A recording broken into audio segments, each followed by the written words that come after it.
Hello dear viewers, here is the second part of the story. I decided to make videos on this manhwa regularly, so if you like to watch it and you want to see the continuation as soon as possible, then put a like, and write something in the comments, as well as do not forget to subscribe to the channel. Here's a guy who has been a paid subscriber to my channel for 2 months now, and these are the guys who got a subscription for free at the premiere of the last video. In exactly 1 month, I will hold another premiere where I will draw paid subscriptions to my channel. Thank you all for your support and enjoy watching. Exactly an hour before the prince broke into the building, it was evening outside. The protagonist ordered the doctor to behave more naturally, because at this rate they can be exposed. Dochair said he would do his best, and confessed that he had never been followed before. While the prince thought he knew exactly how things would turn out while he was being watched, the protagonist knew that as soon as Kman felt the slightest threat, he would send his men to keep an eye on the target. It turned out that this was the reason why the prince approached Kman at that very moment. While the guy started to draw his weapon, the protagonist thought that it was too predictable. Suddenly the man who was following the protagonist was stopped by an unknown man. The man was covered in armor and looked incredibly menacing. A moment later, the man was surrounded by a huge number of knights, who instantly said that the guy was accused of attempting to assassinate the prince. At that time in the present, the protagonist who revealed his status showed the seal, after which the enemy saw a huge number of knights in front of him. While the doctor did not understand how this could happen, namely that Rachel became a secret inspector, the protagonist asked the doctor to ignore it, after which the guy thanked the knight and said that they all did a very good job. While Kman looked with hatred towards the prince, not understanding how such a thing could happen. He didn't understand why the imperial guards were in this place, while the prince who introduced himself as the heir ordered all the knights to raze this place to the ground. The protagonist also ordered the capture of Kman, who instantly became alert, after which a large number of knights proceeded to carry out their orders. The doctor was amazed at what he saw before him, for everything went strictly according to the plan of the protagonist. Under the work of the knights, the doctor thought that the prince had definitely become a different person. He was literally able to subdue an entire underground organization. The prince was overjoyed to see the knights apprehending all the people. The protagonist praised everyone for doing their job so well, while thinking that he could get a huge amount of extra life. The protagonist mockingly referred to Kman as a crown prince selling drugs. The man was very scared. He knew that once he was caught he would be finished. The man instantly started running away from the place where the knights were gathered.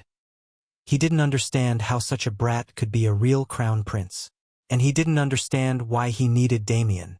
The man continued to run away, thinking that he would have to hide for a while. Then he opened the doors, and to his surprise he was met with a huge number of blades.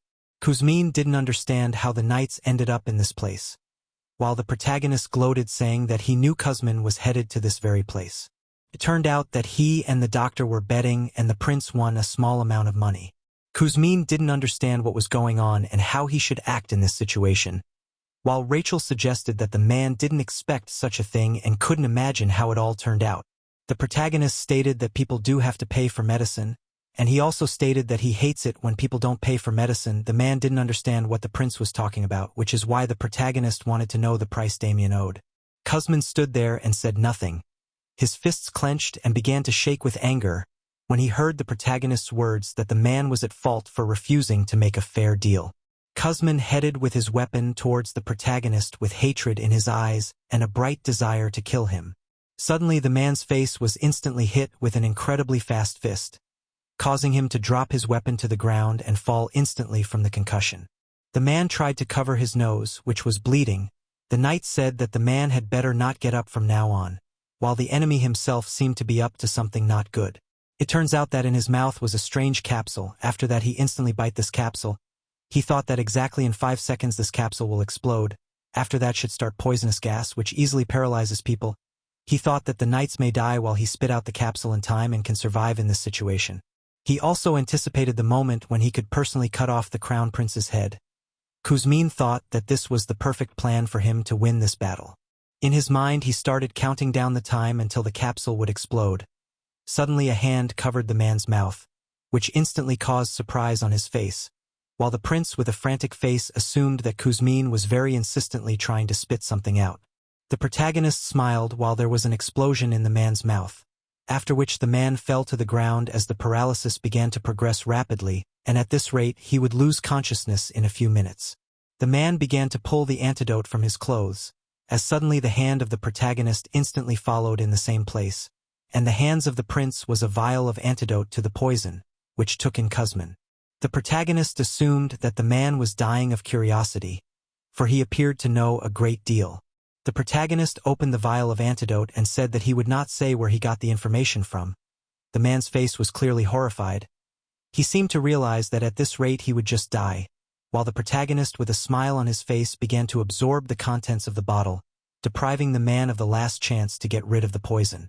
The prince complained about the disgusting taste of the medicine, while the man seemed to have lost the ability to speak, but the desperation and desire not to die was clearly visible in the man's eyes. While the protagonist threw the empty vial behind his back, saying that it was the man's own fault for poisoning himself. The protagonist was about to use an ability that could increase his lifespan, when the man started to feel sick to his stomach, and it looked like he was going to die any minute. The man collapsed on the cold floor and seemed to lose consciousness. The protagonist felt great. Then the prince started to press a point on his back and the man started to vomit with great force. Then the prince with a smile on his face was about to inject the antidote into the man's body.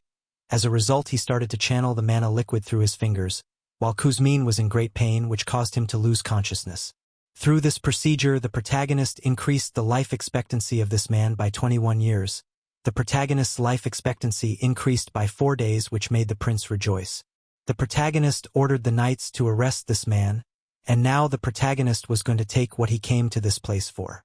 While elsewhere, the knights had been defeated by Daman and the other gladiators, and were standing in the hallway before the second round began. The knight was afraid to approach as a guy, as the gladiators appeared to be incredibly strong, and they couldn't beat them. The protagonist said he warned the lad to stay home, and he stood near his knights surprised that the crown prince had come to them. Daman looked at the protagonist carefully, who approached him and asked if the boy now believed he was the crown prince. Daman slowly lowered his hand that held the weapon. He remembered the past when he stood over the corpse of his mother. He thought about how he wished he could repeat that day, the day he was left all alone in this cruel world. He thought about how that day could be described as the day he was abandoned. Sometime later Daman heard the voice of the hero who ordered him to get up. Then the guy instantly jumped out of bed. The doctor introduced himself to the guy. He said that he was the chief doctor of the prince's crowns. Daman also introduced himself to the man. The protagonist said to stop with the introductions and added that they should follow him as they have a lot of things to do. The doctor didn't understand what the prince was up to this time, while the protagonist asked the man to just trust him. Daman was watching all this closely, while in another room called the clinic, the protagonist stood in front of a huge number of gladiators who were sitting on their beds. Daman asked what this place was, while the hero replied that it was a treatment room. One of the men marveled that the prince had not only rescued them from that hellish place, but also allowed them to live in the palace and treat them as well. The man naturally asked why the prince was so kind to them, while the prince realized that it was no surprise that they didn't trust him. The protagonist thought that if he could rid the gladiators of the curse of the mark, he would increase his life expectancy very much. The protagonist said that nothing in this world is free and that he is not some kindly man. The prince said that he was very sick, when suddenly one of the gladiators shouted that everyone in the empire knows about it. The protagonist remembered this guy thinking that he would treat him with special ruthlessness. The protagonist stated that no one could help him, and that is why he began to learn the treatment himself. The protagonist assumed that Daman understood what the protagonist was getting at. Daman assumed that they would be the guinea pigs in the prince's new treatment. The protagonist said that was exactly the case, which surprised all the gladiators a bit. Daman told the others that the pain was practically gone after just one treatment. The gladiators thought that Daman could be trusted, while the prince asked if anyone was concerned about the upcoming treatment. The prince was pleased because in the end everyone was fine with the treatment he was going to give. Some time later, the men began to scream horribly from that place, and 6 days after the beginning of the treatment, they looked exhausted from the pain. The protagonist saw the guys throwing up and breaking out in a cold sweat. The prince realized it was withdrawal after they stopped using the painkillers. While Daman looked completely fine and from the outside it looked like he was surviving the treatment better than anyone else. The prince immediately began to approach the boy and asked him if he was dizzy and nauseous, and he said he was. The prince was amazed at how Damien professionally kept his symptoms in check, the protagonist thinking that now he needed to think about how to change his treatment methods. A while later, the prince announced to all the people that they needed to get as much rest and drink as much water as possible. He ordered Sergio to stay in bed, and it seemed to be because of his terrible condition. The protagonist realized he felt so bad because of the withdrawal symptoms, even though the gladiator denied everything the prince said he would help him. The protagonist pulled out a needle, which caused the man to misunderstand. The protagonist actually doubted that acupuncture would work in this situation.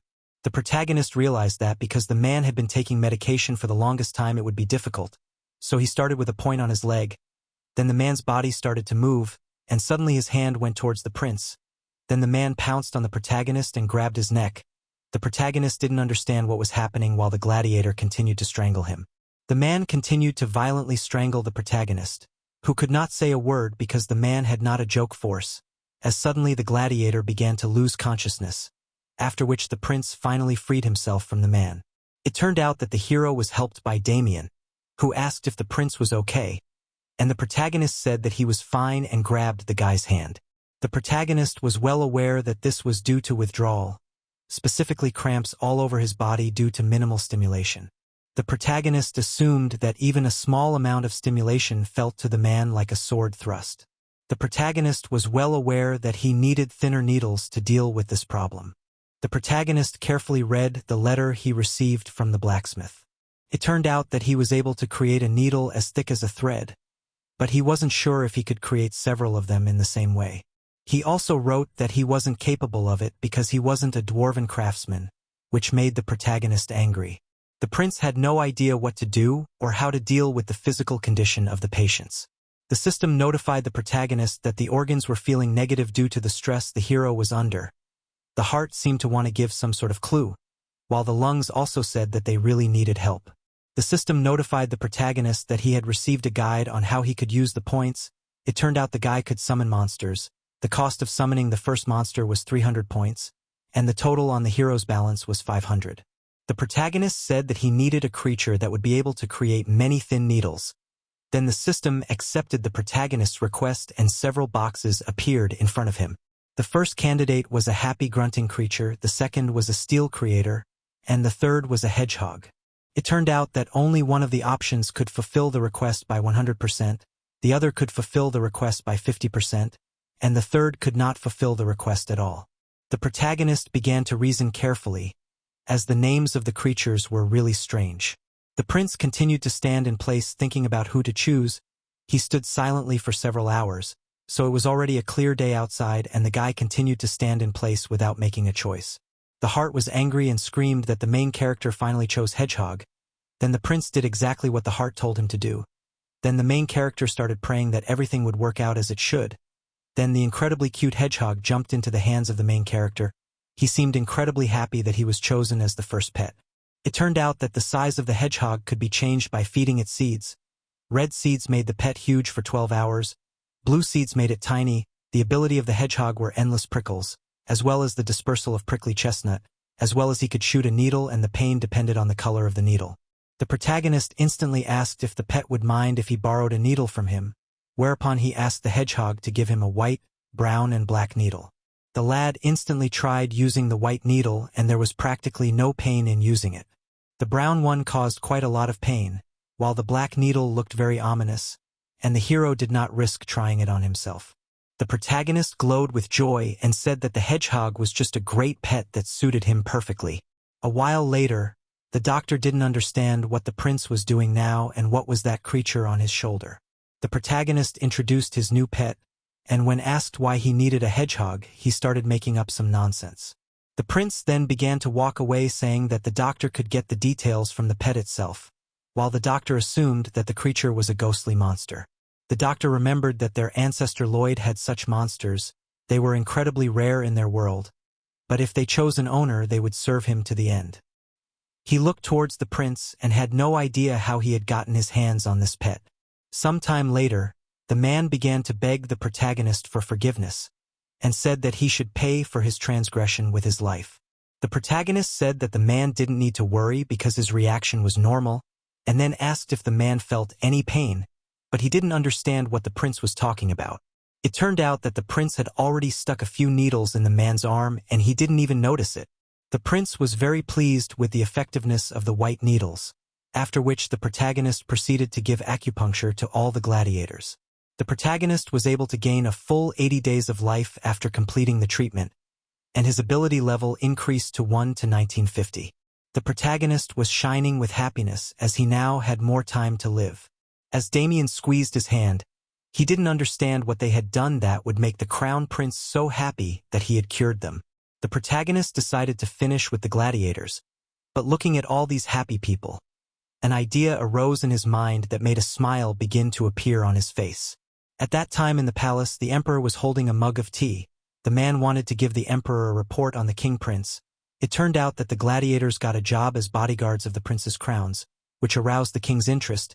It turned out that they all called themselves Special Imperial Guards, and the protagonist made a contract to pay them money.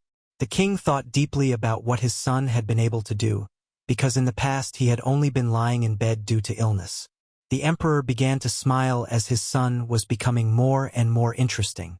The emperor was also informed that the protagonist had gathered all the servants in the palace and then began to mercilessly pierce their bodies with needles. This caused a particular misunderstanding with the emperor. After a while, the hero stuck a needle into one of the men, then asked if the man was in pain after he stuck the needle in, and he instantly said that he was not in pain at all. The prince asked why the man was making noises of pain if it was only a needle. Eventually, the prince ordered the next man to come up. A few days ago, the prince was standing outside and the sun was shining very brightly. The protagonist asked how Daman was feeling after the treatment, and he confessed that he was in a little pain. The prince surprised Daman by saying that he was sorry that the treatment was over so quickly. The protagonist confessed that Daman was able to heal completely. He also added that the treatment had worked and he was done with the experiments, to which Daman remained silent. The boy thanked the protagonist for his help, but the prince asked him to stop. The protagonist asked the boy to listen to what he had to say. He confessed that he saw an incredible talent in Daman and he really didn't want to part like that. That's why Rachel offered him to be his personal bodyguard. The prince said that he would make sure that the guy was paid well, that he could even save for his retirement. The protagonist thought about the fact that Daman will soon advance to the level of swordmaster and will also get the syndrome, and most likely the guy realizes it as well. Sword master syndrome is when all of your senses are heightened but difficult to control, which makes it incredibly painful. The protagonist said they'd sign a fair contract where the guy would also get time off and vacation. The prince realized that the recruitment process was going badly and offered the guy the opportunity to finish the job at any time, while someone was watching closely how the prince was trying to persuade Daman to become a bodyguard. The protagonist offered only 4 working days a week, saying that it was hard to refuse, after which other gladiators jumped out of the bushes and asked to be hired as well. All the guys wanted to get such a job, saying that this way they can pay for the treatment. The protagonist realized that the guys just wanted to get the money and benefits he had promised them. The protagonist assumed that this was better than lying about loyalty. The prince also realized that he should have his own army, since the Imperial Guards were not his alone. The protagonist said that all the guys were hired and they would be his personal Imperial Guards. Everyone was mad with joy, while Daman continued to stand silently. Suddenly a smile appeared on the guy's face, which was very unusual. The protagonist thought about the fact that he had gotten very little time to live, even though he had increased the total part of the guy's lives by 100 years. The protagonist realized that with his weak body, he couldn't go looking for patients on his own. Suddenly he looked at his palace and a crazy thought arose in his mind. The prince was determined to open a clinic in the small palace, while others did not know what a clinic was, which surprised the prince. As the doctor began to shake, then he shouted to the prince. The doctor knew very well that the prince had an incredibly kind heart and wanted to open a clinic to help the sick. The prince said that he did, and was glad that the doctor finally understood his intentions. The doctor couldn't believe that the prince cared about the health of the townspeople despite his illness. They looked like a shining duo that shouted that they were doing everything for the people of this town, while Daman watched this strange scene in silence. The protagonist decided that the first thing he needed to do was to treat the employees in their palace. He thought that people would not feel comfortable going to the clinic in the palace, The doctor said that people would not feel comfortable going to the clinic in the prince's palace. He wanted to make an advertisement with the help of successful treatment. Once people start talking about that this place really treats people well, they will even go to this palace to get cured. The main character was angry because all the people in the palace were incredibly healthy. The main character got only 2 days for examining 500 people, which made him angry and wonder what to do next, but suddenly a good idea came to his mind. The doctor pulled out a huge stack of papers that had information about the main character's 500 patients. The doctor said that they had collected information about the families, genders, ages, and illnesses of the clients. The protagonist was going to check their family's health since they were all so healthy.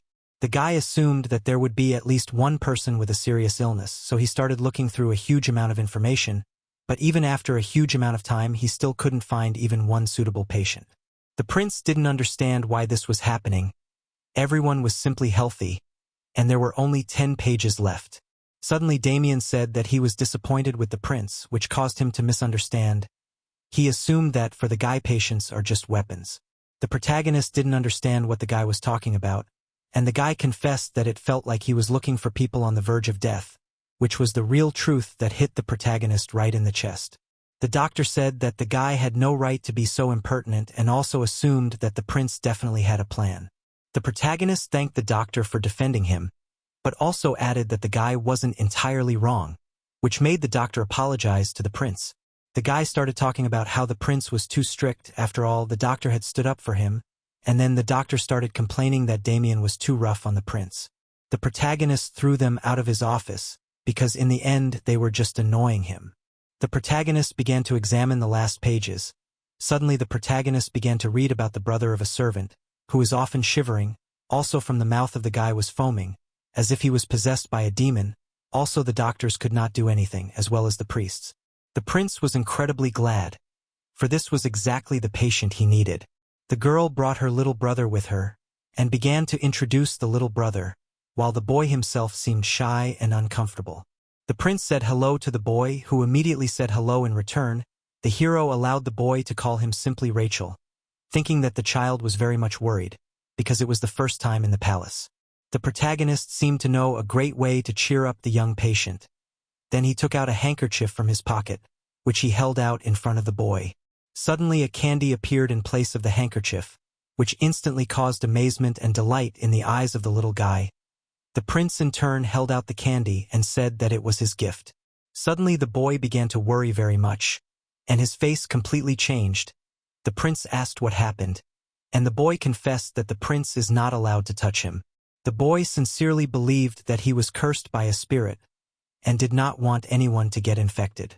The boy confessed that the other children mocked him and called him a weirdo, to which the prince immediately objected. The boy started talking about how they started fighting with the children, after which his eyes went black. The boy started talking about how he sometimes has a strange feeling in his body and it starts to shake. Then the boy feels like he is falling and he starts to hear a very strange voice. The boy said that as soon as he wakes up from the attack he has no strength at all. The prince said that it became a little clear to him, after which the protagonist hugged the boy with the words that the boy was a really brave man, and he was worthy to hold on. The boy began to cry from such support and asked the prince not to touch him, because he thought that it could hurt the protagonist. The protagonist began to check the boy's body, saying that there were no evil spirits. It turned out that the boy was generally healthy, but he has epilepsy, which surprised the protagonist. The protagonist thought that there wouldn't be a problem if the body didn't react so strongly to epilepsy. The protagonist said that the boy is not strange at all, after which he stated with an enthusiastic look that the crown prince is never wrong.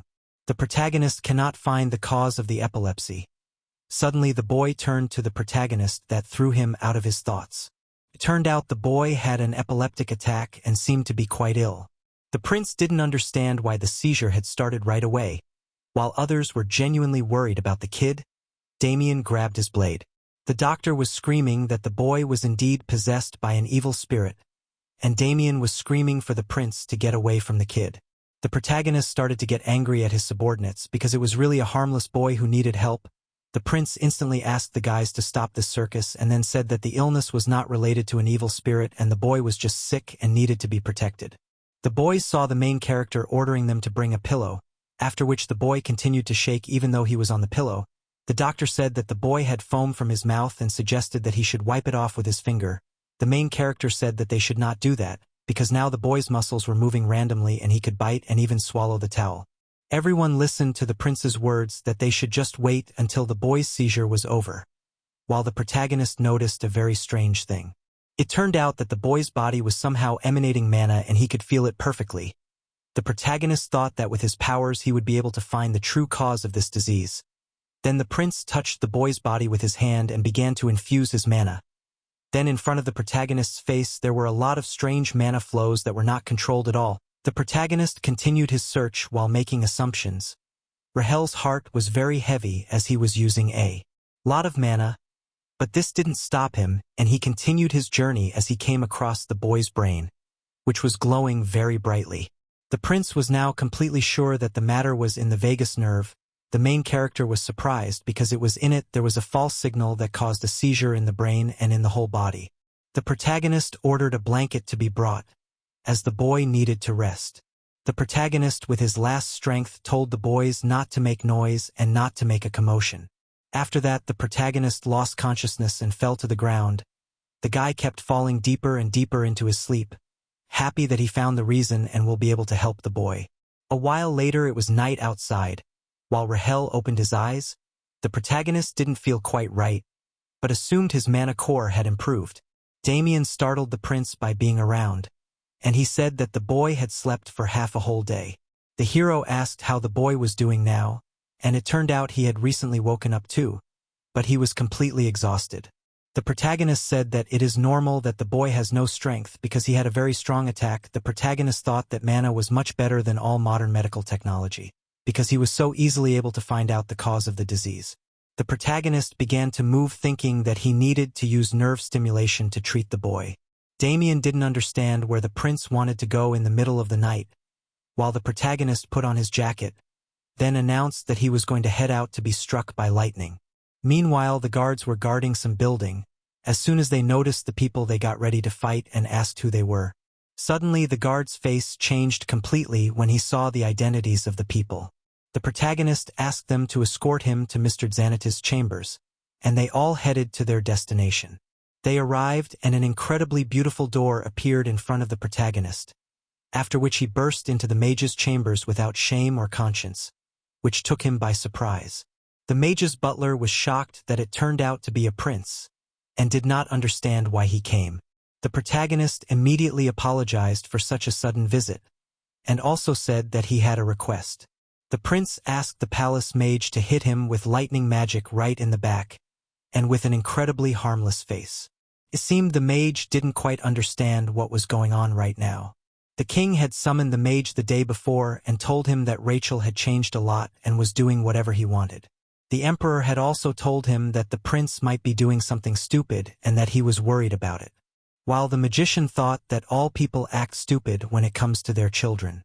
The protagonist was very insistent on asking the mage to hit him with magic, while the old man himself thought that the guy had really changed a lot. The mage thought that the prince was completely mad, and looked at him with contempt. Between them there was a short dialogue and the hero explained that a lightning strike should not be fatal. The protagonist said that the mage would need to inject the lightning for 3 hours without a break. The mage thought about the fact that lightning magic was incredibly destructive. A strong mage could destroy cities while the prince was asking for such a thing. The magician asked if the prince understood that such a request would be very difficult to fulfill. The protagonist understood it perfectly well by drawing a parallel with driving a car for 3 hours at 30 kilometers per hour. The protagonist said that this was the reason why he had come to him, as he didn't know anyone who could control mana better. The mage rejoiced under the words of the prince that he is the best mage in the empire. All the organs also supported this mage, while other people silently watched the strange picture. The magician thought about the fact that he was actually not so much against participating in this test. The protagonist promised that if he died the mage would not be held responsible and said that the knights and Damien would witness his words. The prince said it was to help another person and the mage finally agreed to the venture. The protagonist said they would start right away. The protagonist thought about not being able to use electricity on a child and was going to try it on himself first. Then the mage asked if the prince was ready and the protagonist started to gather mana around his body. Then a charge of electricity started to appear in the mage's hand and he directed an incredibly small beam of electricity towards the prince, wondering if he had applied enough power. The protagonist smiled, because he knew that the palace mage would be able to do it, and thought that now it was his turn. The protagonist began to absorb the electricity, thinking that he could use it to subdue the boy's wandering nerve. The protagonist was overjoyed. He thought that Azrahan's core technique was really incredible. The protagonist tried to stop the mage, who said he could go on all day. Then a shout was heard from the prince, who ordered the mage to stop. While the prince had gathered a huge number of people who started gossiping about the guy before entering, the doors of the room opened and they went inside, where the prince, his doctor, Daman, the imperial mage, and a little boy were already there. The protagonist told the boy that he would be in pain during the treatment. The boy grabbed the needle tightly, and without answering the boy's questions, he quickly stuck the needle into his neck. The protagonist approached the magician to say something, and then the magician began to direct electricity directly at the protagonist, who began to gradually gather electricity that entered the body. The protagonist thought that everyone would see this revolutionary treatment, while the doctor was fainting because his prince was being maimed. The protagonist started to treat the current, then he was back inside the boy's body. He found what he needed, then instantly realized that he had seen something sinister. It turned out the mana flow was moving quite erratically, which made the prince start to run because the boy was about to have a seizure. The boy asked how long he had to endure this pain, while the prince was hurrying with all his might, because the attack was only minutes away. The protagonist was in the right place, thinking that now it was time for him to start. The protagonist thought that he could not postpone this treatment, because if the servants see that nothing works, they will immediately tell everyone about it. The protagonist turned to the magician, then said that the magician would increase the power of magic in 3 times. This caused misunderstanding in the magician, while the prince said that later everything will be explained. When the mage said that the prince would be hurt, he said that it didn't matter at all. The mage instantly started releasing a huge amount of electricity, causing the prince to instantly feel more pain. The attack was seconds away, and the protagonist was looking for the carotid artery spot. The boy was moving at top speed trying to get there before the attack. The protagonist started to wrap the artery with a scroll of electricity. While the boy started to feel absolutely terrible, everyone watched with horror what would happen in the end. There were only 2 seconds left before the attack would start with full force, while the right place was already wrapped, and the protagonist was sweating and realized that he had only 1 second left. Thank you all so much for watching this video to the end. Really, thank you guys. I hope you will write your opinion about the manhwa in the comments and put likes, because it gives me motivation to work faster and better. That's all for now. See you soon.